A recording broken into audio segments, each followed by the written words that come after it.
5월은 가정의 달이라고 이야기를 하죠. 그리고 마침 오늘은 스승의 날 기념 주일이기도 합니다. 그래서 우리 다음 세대들에 대한 신앙교육 문제를 생각을 하면서 오늘 본문을 가지고 타협하지 않는 신앙이라는 제목으로 함께 은혜를 나누도록 하겠습니다.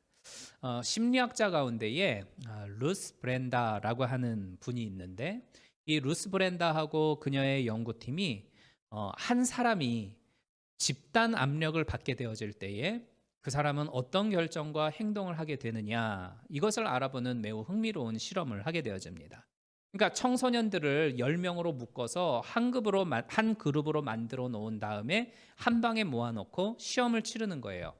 그런데 이 시험 문제는 복잡한 게 아니라 세 개의 표를 보여준 후에 1번이 제일 길다고 생각하는 사람은 손 드십시오. 2번이 제일 길다고 생각하는 사람 손 드십시오. 3번이 제일 길다고 생각하는 사람 손 드십시오. 이런 식이었어요. 그래서 이 중에 제일 긴 선이 무엇입니까? 그거에 손 드십시오. 라는 질문이었는데, 단 이 과정을 실행하기에 앞서서 10명 가운데에 9명을 먼저 불러다 놓고 니네들은 무조건 두 번째가 제일 긴 걸로 손들어라, 이렇게 미리 알려주고 나머지 한 사람한테는 미리 알려주지를 않은 거예요. 그러니까 이 심리학자가 알고 싶어 하는 건 9명 모두가 어떤 사실을 이야기를 할 때에 진짜 사실을 알고 있는 그 사람이 나는 반대되어지는 주장을 지금 해야 되잖아요. 그러한 상황이 될 때에 이 사람은 과연 어떤 행동을 취하느냐, 이것을 알고자 했던 거예요. 그러니까 이 심리학자가 기록한 것을 보면 실험 처음에는 9명이 전부 다 잘못된 대답에 손을 든 거예요. 미리 짰잖아요. 무조건 2번에다 손 들어라. 그래서 얘네들이 전부 2번에다가 손을 드니까 진짜 긴 거에다가 손을 들은 첫 번째 애가 주변 둘러둘러 보면서 이상하다 하면서 하여튼 자기가 생각하는 진짜의 제일 긴 데에다가 손을 들더래요. 그 다음 두 번째 문제에서도 똑같이 여전히 9명은 잘못된 그 선에 2번에다가 전부 다 손을 들고 다시 진짜로 긴 이 선을 진짜라고 이야기하는 이 한 아이가 이상하다는 듯이 진짜로 긴 거는 이건데 하면서 거기에 또 역시 손을 들더래요. 이렇게 그 다음 문제도 똑같이 9명은 전부 잘못된 데에다가 2번에다가 다 손 들고 진짜 한 사람만 진짜에다가 손을 드는 거예요. 이 과정을 여러 번 거치다 보니까 결국은 나머지 한 아이도 두 번째 게 제일 긴 거다라면서 손을 들더라는 겁니다. 그 이유는 단순해요. 9명이 전부 다 자기가 생각하는 대로의 어떤 그 결과물을 내놓지 않고 있는데 나 혼자서 진실을 내올 만한 용기가 없다 보니까 나도 그냥 거기에 맞추어서 손을 들더라는 거죠. 그러니까 이 실험은 어린 아이에서부터 고등학생에 이르기까지 여러 그룹을 형성한 후에 진행을 했는데 네 그룹 가운데의 세 그룹이 진실하고는 상관없이 그저 여러 많은 사람들이 손을 드는 거기에다가 동조하게 되어지는 결과가 나타났다라는 겁니다. 그래서 이 브렌다의 결론은 뭐냐면 대부분의 아이들은 정말로 옳은 것보다는 다수가 지배적으로 이야기를 하고 그것이 맞다라고 하는 것에 그냥 따라가게 되어 있더라라는 결론을 내리게 되어져요. 이 실험은 그냥 뭐 아이들 모아놓고 간편하게 해본 그런 실험이기 때문에 어찌 보면 간단하다라고 생각이 되지만 저와 여러분은 이 실제의 삶 속에서 치르는 이 짧은 선이 긴 거야 라고 말하는 이 지배적인 상황에 놓여지게 될 때에 그거를 해결하는 문제는 사실 간단한 게 아닙니다. 특히 뭐 사회의 도덕적이나 윤리적이나 아니면 더 나아가서 종교적인 문제에 이 실험의 결과를 적용시킨다라고 한다면 우리는 굉장히 깜짝 놀라지 않을 수밖에 없을 거예요. 오늘 본문 4절을 보면 남겨두신 이 열국으로 이스라엘을 시험하사 여호와께서 모세로 그들의 열조에게 명하신 명령들을 청종하나 알고자 하셨더라, 이렇게 말씀을 하죠. 그러니까 이스라엘 백성들이 이 가나안 땅에 들어가기 이전에 하나님은 그들에게 명령하기를 가나안 땅에 도착하는 대로 그들을 모두 내어 쫓으라, 이렇게 말씀했어요. 왜냐하면 그들의 숫자는 이스라엘 백성들보다도 훨씬 많고 그만큼 그들이 섬기고 있는 우상도 부지기수로 다양한데 그런 다수의 사람들하고 함께 섞여서 살아가다 보면 그들은 결국 오히려 너희를 우상으로 이끌어 가게 될 거고 그들의 타락한 삶을 담도록 만들 게 뻔하다라는 거였죠. 그러자 백성들은 하나님 우리를 뭘로 보십니까? 우린 절대 그럴 사람들이 아니에요. 이렇게 이야기를 하죠. 그러자 하나님이 그래? 그럼 어디 한번 해볼까? 하면서 테스트를 하시는데 테스트 겸 이 가나안 땅에 몇몇 이방 민족들을 그대로 남겨두신 거예요. 이 이야기가 지금 본문 4절의 줄거리입니다.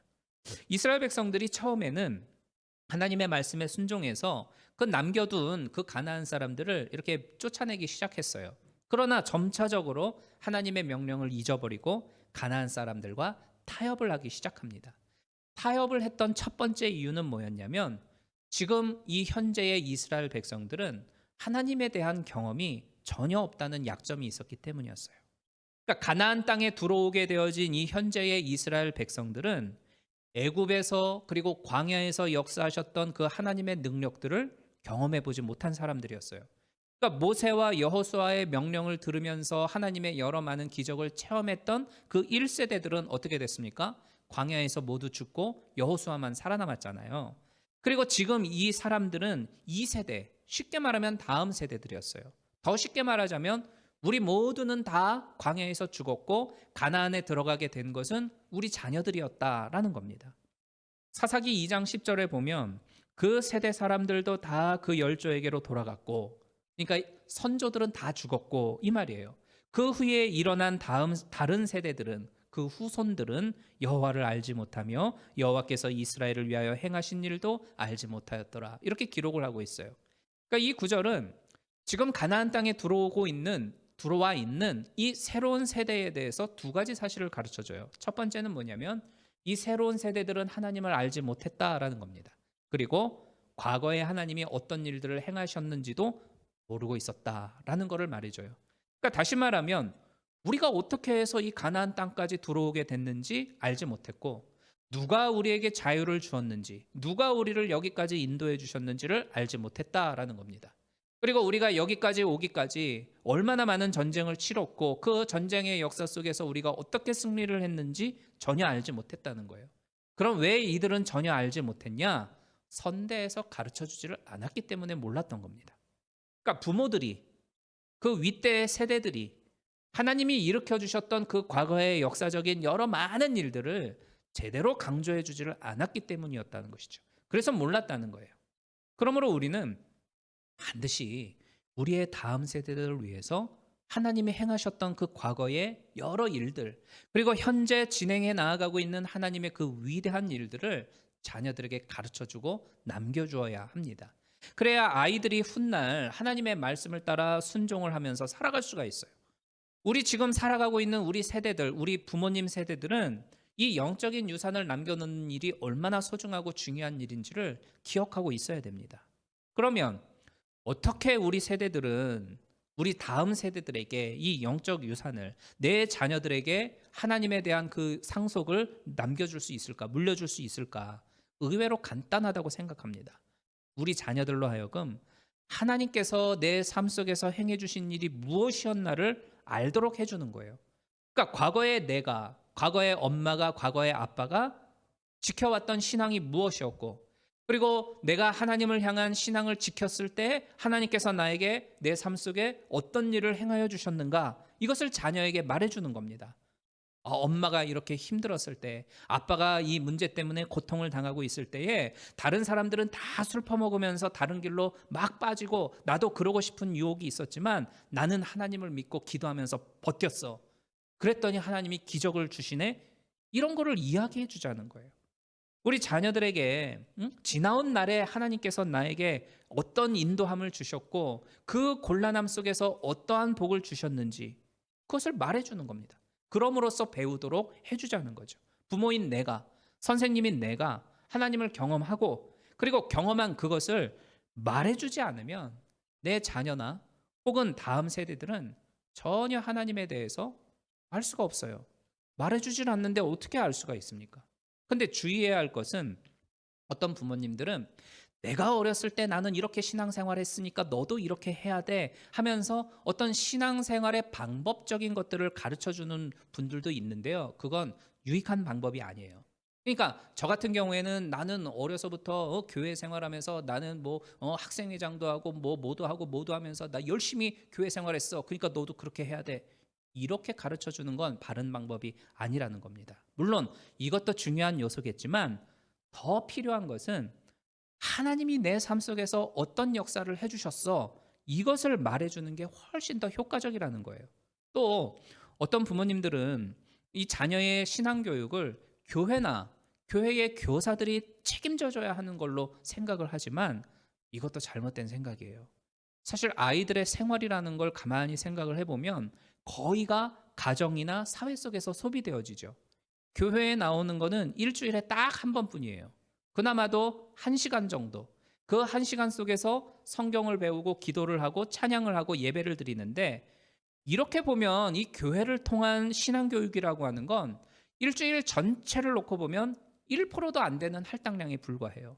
그마저도 주일 빠지지 아니하고 교회에 나와야 그마저도 가능하잖아요. 그러니까 교회가 자녀들의 신앙교육을 전적으로 책임져야 한다 이렇게 말하는 건 사실 이치에 맞지를 않다는 거죠. 여러분, 우리 자녀들의 호기심이 뭔지 아십니까? 엄마와 아빠가 어떻게 하나님을 믿게 됐냐? 이런 궁금증을 다 가지고 있어요. 그리고 하나님께서 어떤 일을 우리 부모님에게 행하셨길래 저렇게 교회에 나가고 계시나? 왜 저렇게 교회에서 헌신하고 있고 봉사하고 있고 수고하고 있나? 아이들은 그걸 궁금해하고 있어요.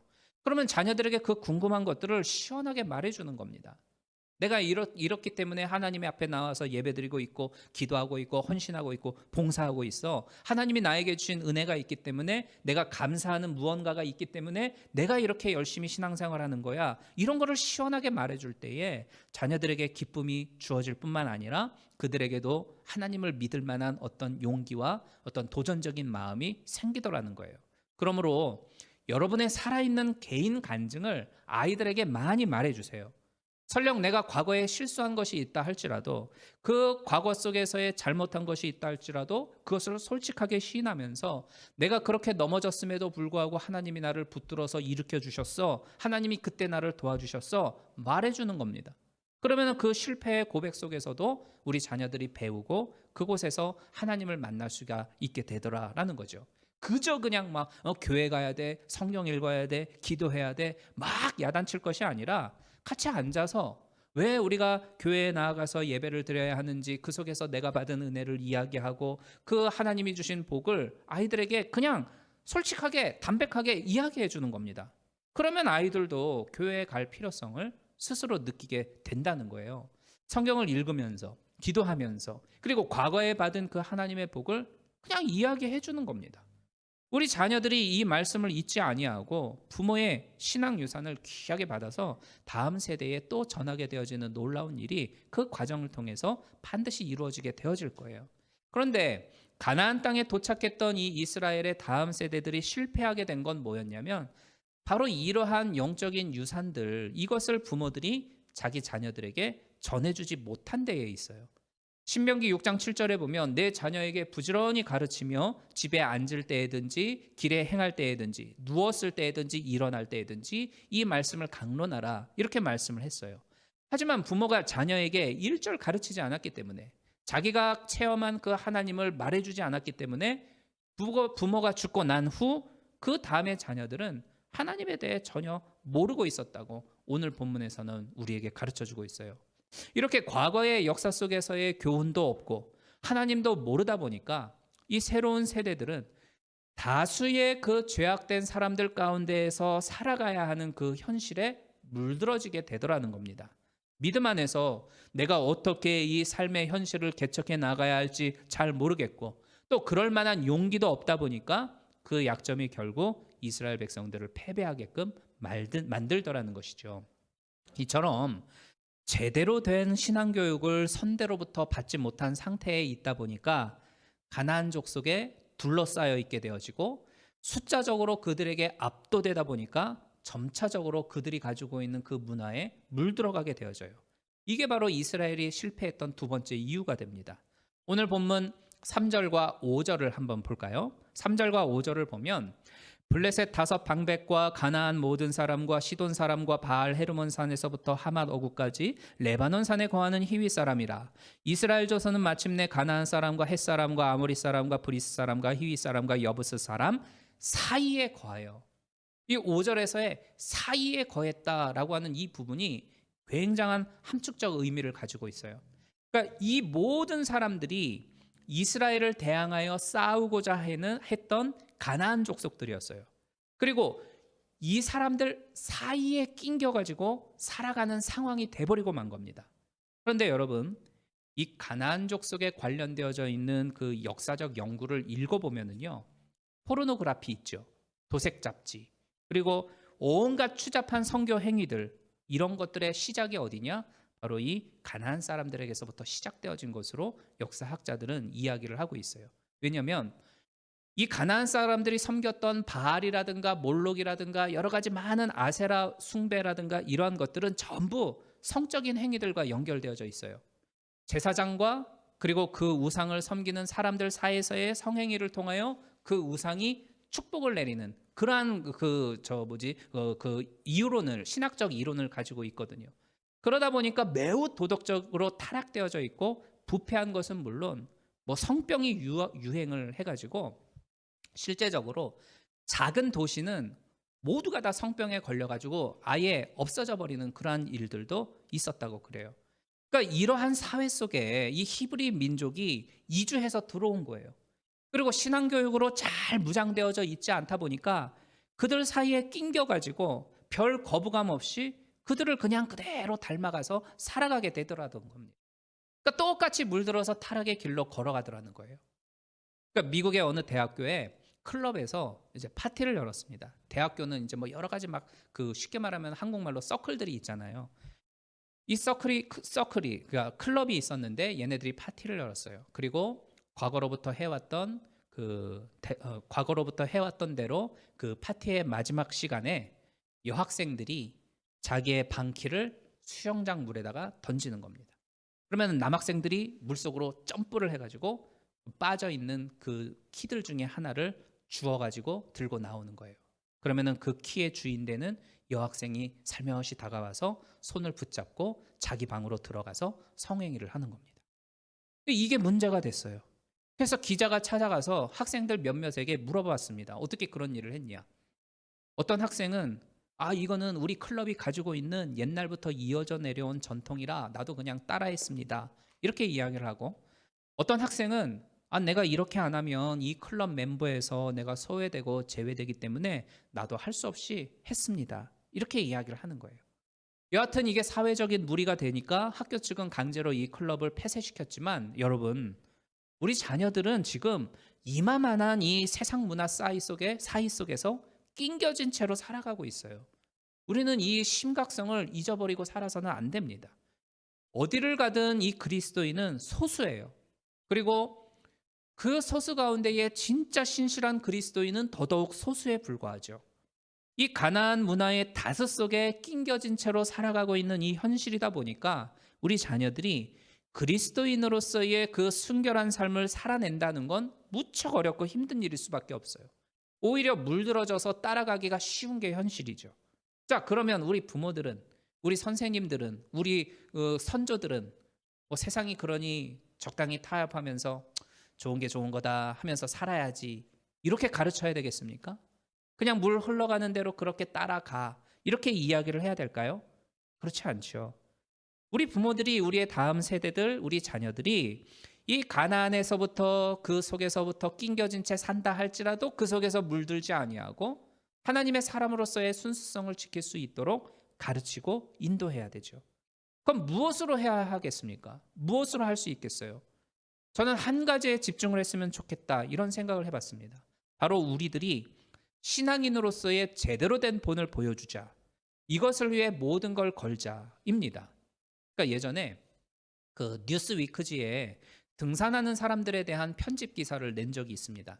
그러니까 이 미국 땅에는 그 등산에 꽂힌 사람이 한 6만 명 정도가 된다고 그래요. 그런데 이 6만 명 가운데에서도 아주 적은 숫자가 정말로 강인한 등산가라고 합니다. 그런데 이 소수에 불과한 강인한 그 진짜 등산가들을 그 사람들의 최종 목적은 뭐냐면 자유등반이라고 그래요. 그러니까 이 자유등반이라고 하는 건 아무런 그 장비 없이 그러니까는 안전줄 그 생명줄도 걸지 않은 채 그냥 맨손으로만 절벽을 기어 오르는 거 이게 이제 자유등반인데 이렇게 하는 게 자기들의 최종 목적이라고 그래요. 그런데 이 강인한 등산가 중에 존 베이커라고 하는 유명한 사람이 있는데 이 사람이 정말 탁월한데 이 사람은 미국의 진짜 가파른 바위를 여러 번 맨손으로만 등반한 것으로 굉장히 유명하다고 그래요. 근데 이 기사의 논점은 이 사람의 등반 기술이 하루아침에 이루어진 게 아니다라는 데에 있어요. 피나는 훈련을 통해서 얻어진 것이다라는 거죠. 이 존 베이커가 등산하지 않을 때는 그냥 집에서 이 팔과 손가락의 힘을 기르기 위해서 끊임없이 손가락으로 메어 달리고 이렇게 막 푸시업하고 이런 훈련을 매일매일 쉬지 아니하고 끊임없이 한다고 그래요. 우리들도 이 존 베이커처럼 가정에서 신앙의 정상을 향해 끊임없는 훈련을 해보면 어떻겠습니까? 그러니까 부모가 먼저 모든 것을 하나님의 관점으로 바라보고 그리고 성경의 가르침을 생각하면서 판단하고 그렇게 살아가려고 애쓰는 모습을 그 훈련을 꾸준히 해나가는 겁니다. 그러면 우리 자녀들이 그것을 보겠죠. 그 과정을 통해서 영적인 단련과 그 훈련을 통해서 부모인 나 자신에게도 유익하게 될 뿐만 아니라 자녀들에게도 귀한 그 신앙의 본이 되어질 거라고 저는 확신해요. 2003년도에 UCLA 그 심리학자 팀에서 연구를 한 것을 보면 이 자녀와 부모가 말하는 것은 86%에서 93%까지 거의 어휘나 말하는 습관이 똑같다고 그래요. 이것을 미러 뉴런이라고 이야기합니다. 미러는 거울이고 뉴런은 우리 안에 있는 그 세포들의 모습들이잖아요. 그러니까 우리 자녀들에게는 부모를 닮고자 하는 그 세포나 어떤 그 DNA들이 숨겨져 있는데 아이들의 생활을 가만히 살펴보면 그 부모가 가지고 있는 성품, 성향, 언어 습관 그리고 가치관까지 그대로 볼 수가 있다고 그래요. 우리 아이들을 보면 어쩜 네 엄마하고 똑같냐 뭐 이런 이야기 종종 하잖아요. 미러 뉴런 보고서 닮아 있기 때문이라는 겁니다. 그래서 옛날에 뭐라고 그래요? 아이는 부모의 거울이다 이런 말을 하잖아요. 보고 배우기 때문입니다. 똑같이 따라하기 때문이에요. 이 신앙도 마찬가지예요. 우리 자녀들은 우리 부모가 가지고 있는 그 신앙의 모습을 그대로 보고 그대로 따라하기 마련이에요. 만일 어떤 곤란함이 생겼을 때에 부모가 그거를 거짓말로써 슬그머니 넘어가는 모습을 보여준다면 자녀도 그 모습을 보고 자기도 어려울 때에 그 거짓말로 구렁이 담 넘어가듯이 넘어가려고 할 거예요. 또 술에 의지해서 그냥 절망한 모습을 보이는 부모라고 한다면 자녀도 그 모습을 그대로 보고 자기도 똑같은 패턴으로 술에 쩔은 인생이 돼버릴 수밖에 없을 거예요.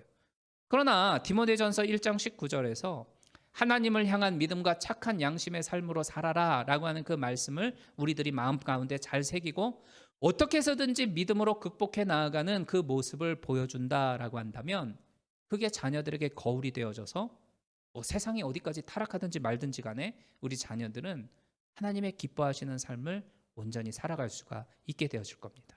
성도 여러분, 신앙의 본을 제대로 보여주는 어른들이 되시기를 바랍니다. 그리고 하나님께서 우리 생애 속에서 행하여 주셨던 내가 가지고 있는 하나님에 대한 그 간증, 놀라운 역사를 우리 자녀들에게 하나씩 하나씩 풀어서 말해주기를 힘썼으면 좋겠습니다. 그래서 우리 다음 세대들이 정말로 올바른 신앙 훈련을 우리 덕분에 잘 받아서 이 세상 가나안 문화에 낑겨 산다 할지라도 거기에 타협하지 아니하고 정말 자자손손이 말씀 가운데 순종하고 그리스도인으로서의 신실한 모습을 보이면서 이 땅 가운데 살아가서 하나님이 주시는 놀라운 복을 받으며 살아가게 되어지는 그러한 은혜가 임하기를 주님의 이름으로 축원합니다.